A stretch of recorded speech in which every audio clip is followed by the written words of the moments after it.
கிறிஸ்துவுக்குள் அன்பான தேவனுடைய பிள்ளைகளே, கர்த்தராகிய இயேசுவின் நாமத்தில் உங்கள் அன்புடன் இந்த நிகழ்ச்சிக்கு வாழ்த்தி வரவேற்கிறேன்.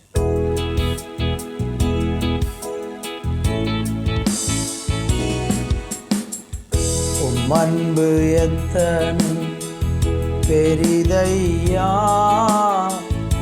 ஏசையா, உம் அன்பு பெரிதையா, உம் அன்பு எத்தனை பெரிதையா ஏசையா, உம் அன்பு பெரிதையா. எப்படி நான் மறப்பேன், எப்படி நான் மறப்பேன், எப்படி நான் மறப்பேன் உம் அன்பை, எப்படி நான் மறப்பேன், எப்படி நான் மறப்பேன், எப்படி நான் மறப்பேன் உம் அன்பை. உம் அன்பு எத்தனை பெரிதையா ஏசையா, உம் அன்பு பெரிதையா. பாவத்தின் பாரத்தில் சோர்ந்து நான் போகையில் பாசமாய் வந்தென்னை இரத்தத்தால் மீட்டீர்.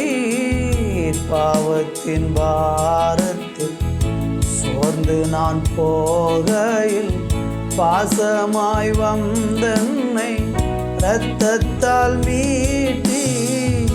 எப்படி நான் மறப்பேன், எப்படி நான் மறப்பேன், எப்படி நான் மறப்பேன் உம் அன்பை, எப்படி நான் மறப்பேன், எப்படி நான் மறப்பேன், எப்படி நான் மறப்பேன் உம் அன்பை. உம் அன்பு எத்தனை பெரிதையா ஏசையா, உம் அன்பு பெரிதையா. உம் அன்பு எத்தனை பெரிதையா ஏசையா, உம் அன்பு பெரிதையா. அன்பின் தகப்பனே, இந்த நல்ல வேலைக்காக நன்றி. உங்கள் சமூகத்தை நாடுகிறோம், உடைய சமூகத்தை தேடுகிறோம், உடைய பாதத்தில் நாங்கள் வந்திருக்கிறோம். நீர் எங்களை முழுவதுமாக ஆளுகை செய்து நடத்துகிற அன்புக்காக நன்றி. தாழ்த்தி தருகிறோம். இயேசுவின் நாமத்தில் ஜெபிக்கிறோம் நல்ல பிதாவே, ஆமேன், ஆமேன். அன்பான தேவனுடைய பிள்ளைகளே, இந்த நாளை தியானிப்பதற்கு யோவான் சுவிசேஷம் 15ஆம் அதிகாரம் 13வது வசனம். ஒருவன் தன் சிநேகிதருக்காக தன் ஜீவனை கொடுக்கிற அன்பிலும் அதிகமான அன்பு ஒருவரிடத்திலும் இல்லை. இயேசு நமக்காக ஜீவனை கொடுத்ததை குறித்து விளக்கி சொல்லுகிற ஒரு வசனம். ஒருவன் தன் சிநேகிதருக்காக தன் ஜீவனை கொடுக்கிற அன்பிலும் அதிகமான அன்பு ஒருவரிடத்திலும் இல்லை என்று பார்க்கும்.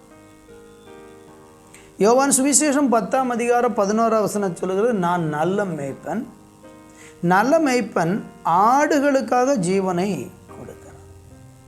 தேவனுடைய அன்பு நம்ம மேலே எவ்வளவு அதிகமாக இருக்கிறது என்பதை காண்பிக்கிற ஒரு செயல் என்ன? அவர் தம்முடைய ஜீவனையே நமக்காக கொடுத்தார். இயேசு அவருடைய உயிரை நமக்காக, பாவிகளாகிய நமக்காக அவர் கொடுத்தார். இதன் மூலம் கடவுள் நம்ம மேலே எவ்வளவு அன்பு வச்சிருக்கிறாருங்கிறத நமக்கு வெளிப்படையாக்கி சொல்லுகிறதை பார்க்கிறோம். இந்த நாளிலையும் கூட நீங்கள் பார்த்தீங்கன்னா, ரோமர்கள் நிறுவ 5ஆம் அதிகாரத்தில் 6லிருந்து 8 வரை படிச்சுன்னா, அன்றியும் நாம் பலனவற்றவர்களாய் இருக்கும்போதே குறித்த காலத்தில் கிறிஸ்து அக்கிரமக்காரருக்காக மரித்தார். இயேசு ஜீவனை கொடுத்தது சாதாரணமாக ஒரு தலைவனுக்காக தொண்டன் கொடுக்கிறது போன்ற ஜீவன் அல்ல. அக்கிரமக்காரருக்காக, பாவம் செய்து அசுத்தமான வழியிலே வாழ்ந்து தங்களை கெடுத்து யாருக்கும் வேண்டாம் என்று யாரும் திரும்பி பார்க்காதவர்களாக, எல்லாராலும் புறக்கணிக்கப்பட்டு உதறி தள்ளப்பட்ட ஒரு பாவத்தில் வாழுகிற மனுஷனுக்காக இயேசு அக்கிரமக்காரருக்காக ஜீவனை கொடுத்தார்.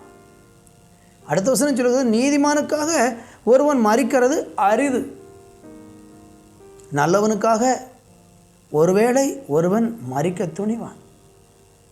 ஆனால் பைபிள் சொல்லுகிறது, நம் பாவிகளாக இருக்கையில் கிறிஸ்து நமக்காக மரித்ததுனால தேவன் நம்ம மேலே வைத்த தமது அன்பை விளங்க பண்ணார். கடவுளுடைய அன்பின் அடையாளமே இயேசு சிலுவையில் உயிர் தியாகம் செய்தது. சிலர் நினைக்கிறாங்க இயேசு நல்லவராக இருந்தார், அவரை எல்லாரும் சேர்ந்து கொண்டுட்டாங்கன்னு பரிதாபப்படுறாங்க. இது பரிதாபப்படுவதற்காக அல்லது உதவுவாரற்று இயேசுவை யாராலும் காப்பாற்ற முடியாமல் அவர் மரிக்கலை. இயேசு அந்த சிலுவையில் மரிக்கிறதுக்கு முன்பதாக கெத்செமனே தோட்டத்தில் வைத்து அவரை கைது செய்கிறாங்க. அப்போ பேதுரு என்கிற அந்த அப்போஸ்தலன் தன்னுடைய பட்டயத்தை உருவி அங்கே இருக்கிற பிரதான ஆசாரியனுடைய வேலைக்காரனுடைய காதை வெட்டி விட்டான். பட்டயத்தை எடுத்து போராட முயற்சி பண்ணான். இயேசு சொன்னார், பட்டயத்தை எடுக்கிறவன் பட்டயத்தால் மடிவான், நீ உன் பட்டயத்தை உரையில் போடு. நான் இப்பொழுது பிதாவை வேண்டிக் கொண்டார், ஆண்டவர் எனக்காக ஆயிரக்கணக்கான தூதர்களை அனுப்பி என்னை காப்பாற்ற முடியும். நீ எனக்காக பட்டயத்தை கொண்டு ஏன் போராடுறாய்? அப்போ இயேசு உதவுவாரற்று மரிக்கலை. அவர் அந்த மரணத்தின் சூழ்நிலையை தவிர்த்திருக்க முடியும். வேண்டுமென்றே நம்ம மேலே அவர் அன்பு வைத்ததுனாலேயே, அந்த அன்பை காண்பிப்பதற்காகவே, ஆமென், பாவிகளாக இருக்க கிறிஸ்து நமக்காக மரித்ததுனால தேவன் நம்மேல் வைத்த தமது அன்பை விளங்க பண்ணினார்.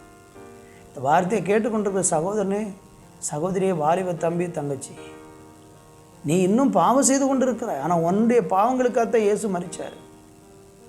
நீ பாவத்தில் இருக்கிற உன்னை பாவத்திலிருந்து விடுதலையாக்கி அவருடைய இரத்தத்தினால உன்னுடைய பாவத்தை கழுகி உனக்கு ஒரு நித்திய வாழ்வை தர வேண்டும் என்பதற்காக இயேசு சிலுவையில் மரிச்சிருக்கிறார்.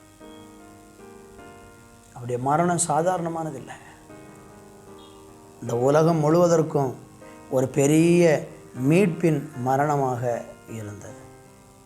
என்னை கேட்கிற அருமையானவர்களே, நீங்கள் உங்கள் வாழ்க்கை இயேசுக்கு ஒப்பு கொடுப்பீங்களா? அங்கே எபேசியர் 5:2 சொல்லுகிறது, கிறிஸ்து நமக்காக தம்மை தேவனுக்கு சுகந்த வாசனையான காணிக்கையாகவும் பலியாகவும் ஒப்பு கொடுத்து நம்மில் அன்பு கூர்ந்தது போல நீங்களும் அன்பில் நடந்து கொள்ளுங்கள். பிதாவுக்கு முன்பாக தன்னை சுகந்த வாசனையை ஒப்பு கொடுத்து பலியா நீங்கள் உங்களை ஒப்பு கொடுங்கிறார். இன்றைக்கி உங்கள் வாழ்க்கையை இயேசுக்கு ஒப்பு கொடுத்தா உங்கள் வாழ்க்கையில் இருக்கிற எல்லா பாவங்களையும், எவ்வளோ கொடுமையான பாவம், யாருக்கு தெரியாத பாவம், ரகசியமான பாவம் செய்துட்டு மனசாட்சியில் வாதிக்கப்பட்டு குத்தப்பட்டு ஐயோ நான் இப்படி செஞ்சுட்டேன்னு வாழ்நாள் முழுது அழுது கொண்டிருக்கிறீங்களே, அது எந்த ஒரு கொடுமையான பாவமானாலும் அதை மன்னித்து உங்களை பரிசுத்தப்படுத்த இந்த இயேசு வல்லவர். நீங்கள் செய்ய வேண்டியது என்ன? இந்த இயேசுவை விசுவாசியுங்கள். அவர் மூலமாய் கிடைக்கிற இந்த ரட்சிப்பை பெற்றுக்கொள்ளுங்கள். அவருடைய இரத்தத்தினால் வருகிற பாவ மன்னிப்பை பெற்றுக்கொள்வதற்கு இன்றைக்கி உங்கள் வாழ்க்கையை இயேசு கொடுங்க. உங்களை ஆண்டவர் வேண்டி நிற்கிறார், விரும்பி வந்திருக்கிறார். உங்களுக்கு முன்பாக இடம் கொடுப்பீங்களா? கர்த்தர் உங்களுக்கு உதவி செய்வார். நல்ல பிதாவே, உங்கள் பிள்ளைகளுக்காய் ஜெபிக்கிறேன்.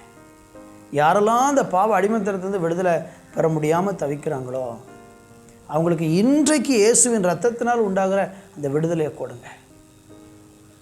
நீங்கள் எங்களுக்காக சிலுவையில் மரித்ததுனால உங்களுடைய அன்பை எங்களுக்கு காண்பிச்சிங்க. அக்கிரமக்காரர்களுக்காக ஒருவேளை ஒருவன் மரிக்கலாம்.